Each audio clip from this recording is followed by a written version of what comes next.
It's happened to all of us. You got a vehicle that is a hard time starting. It'll try to start, and after numerous times, it finally starts.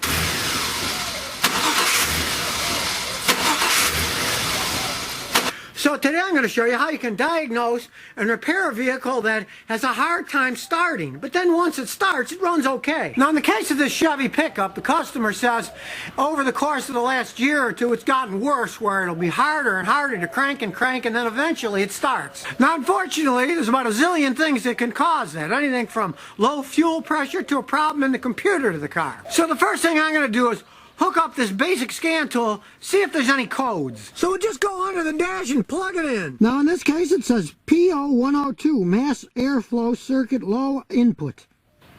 And here's a new airflow sensor for the Chevy. What it does is it measures how much air is flowing into the engine, which it tells the main computer of the vehicle.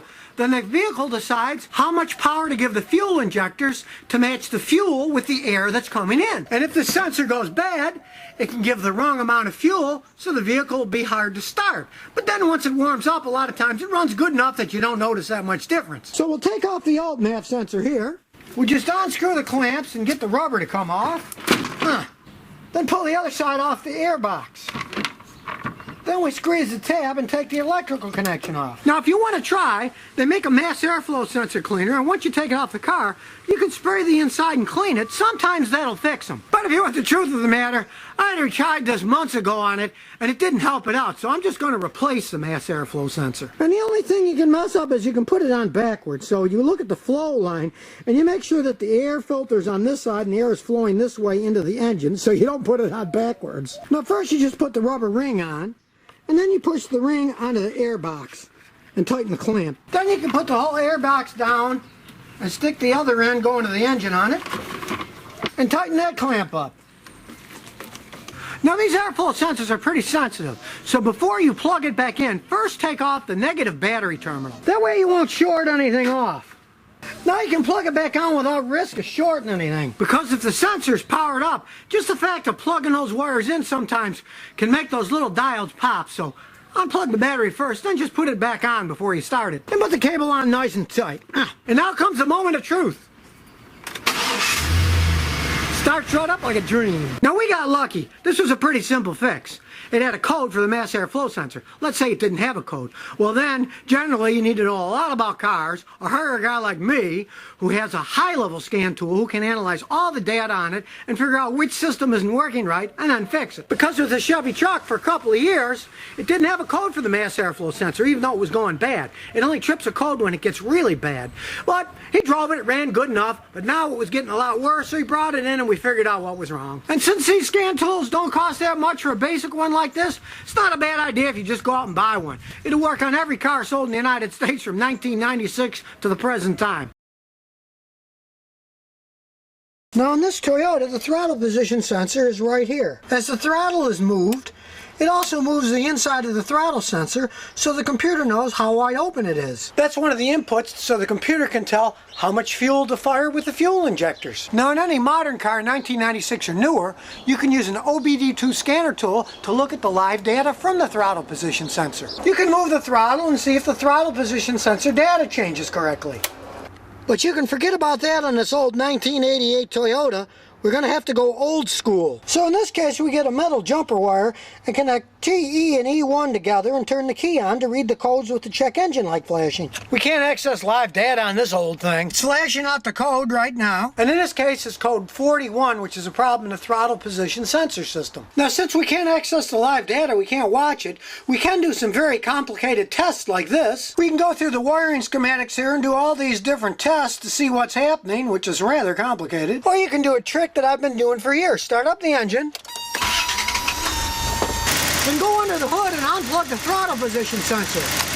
If it starts running better like this, that's a pretty good sign that the throttle position sensor is bad. So we're going to replace it with a brand new one. I don't advise using rebuilt ones, they often aren't any good. Now there's just two little screws that hold it in place, but the idiots who designed it didn't realize with age they'd get stuck. So here's another trick. Get one of these tiny vice grip pliers and grab them to break them loose. You lock the pliers on super tight and then pull them. And now it unscrews, then the sensor comes right out. Now you'll see the old sensor has a yellow dot. That's where you mark up the screw so you can line it up in the correct position. Then you just slide it on and put the screws in the top and the bottom. Now if you've noticed, I painted a white mark here, so what you do is you turn the white mark so it goes to the screw head. This is adjustable, and that'll be in the position it was originally in. Then you finish tightening it up, and get the connector and plug it back in until it snaps.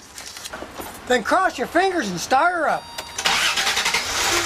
And voila, no more shaking, and no more check engine light coming on. Is your car just shaking too much when it's idling like this Toyota? How you can fix a car that's idling poorly. Now these Toyota Camrys often idle low, especially if you just change the battery out. Now in the olden days, if a car idled low, you could just turn the idle screw up. But those things have been gone for decades. They're all set by computers now, so you can't adjust them manually. Now when you change a battery in a car, especially these Toyotas, the computer resets the idle to the factory settings, which is fine for a new car, but this car's 12 years old, so when you do that, a lot of times it'll start idling poorly. So something as dumb as a dirty air filter or a clogged throttle plate will make the car idle really low. So you got to check them and clean them if they're dirty. So we'll check the air filter, and in this case it's not too dirty. And now we'll check the throttle. We'll take off the air duct, unscrew the clamps, and pull the air duct out of the way. And now we can look inside the throttle, and as you can see, it's full of black carbon. We need to clean all that out. Now these are electronic throttles, so we're going to take off the negative battery terminal so we don't short anything out while we're cleaning it. Then we get our throttle spray cleaner and start cleaning it up. Spray the heck out of it. And get a clean rag, stick your finger in. You want to clean the inside too, because it's the edges that get dirty.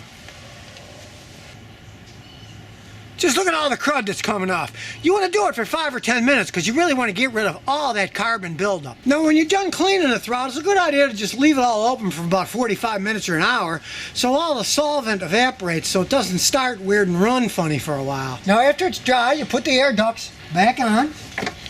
Then of course put the battery on. And of course make sure you got your burglar alarm remote ready so the horn doesn't drive the neighbors nuts. And since we disconnected the battery, now it's got to do an idle relearn. So you start the car. And it might be a little bit hard to start until you get the cleaner up, so play with the throttle a little. And once you get it started, leave it at about 2,000 RPM for about 1 minute. Then let it sit for about 5 minutes idling on its own so the computer can relearn the idle strategy. And voila, now you have a nice smooth idling engine. Now in this case, the check engine light is on. As you can see, the code is P0340 for a problem in the camshaft position sensor system, which in this Honda is pretty easy to find. The camshaft's up here, and when you look down here, there's a little wire that plugs in. The sensor's behind there. The sensor measures where the cam is to tell the computer information about that so it runs right. And here's how to change it out. First, you squeeze the clip to get the electrical connection off the sensor. Then you take the coil-on plugs off and loosen all the valve cover gasket bolts. I throw all the parts in a plastic bin. Then I won't lose them. Then we pull all the parts off the way, so we have working room. Then we loosen all the bolts on the valve cover. We don't have to take them out because we only have to lift it a little to get enough clearance to get the front cover off. As you can see here now, when we pull, we have enough clearance to get the cover off. Then when we take out the front cover bolts, we can pull the cover off. And off it comes. Here's the new sensor. You can see it has one hole. It's a 10mm bolt. You unbolt it and pull it out. And once you unbolt it, I find it's better to use a magnet on a stick so you don't lose the bolt. And out it comes. We don't want to lose this stupid thing. Then the old sensor just pops right out. And if you notice, the new sensor has one knob to fit in a hole. It only goes in one way and you bolt it on. Then you get your socket and you screw the 10mm bolt back on that holds the sensor in place. Then slide the cover back in and put the 2 bolts on and hold it in place. Then get the electrical connection and snap it back in place. And of course, bolt the valve cover gasket back on and then the coil on plugs. Put it all back together. Then we start her all up. And voila, the check engine light isn't on anymore. Now EGR valves stop nitrogen oxide's pollution, so they have to work right Or your check engine light will come on and you can fail an emissions test. And sometimes they'll break and they'll stick wide open.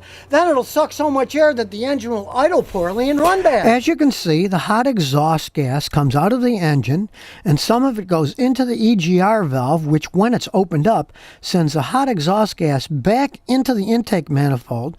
So that sends already burned gas into the engine, so the engine temperature is lower, and when it combusts, it won't create nitrogen oxides and pollute the atmosphere. So I'm going to show you how you can take them apart, clean them, then put them back on and make them work like new. Now the bolts are often rusted on, so I spray some WD-40 on them first. I spray it on the thread so they'll come off easier. Then as you can see, it turns a lot easier and comes off. Then you unbolt the side bolts on this one that holds it in place. You have a few taps with a hammer,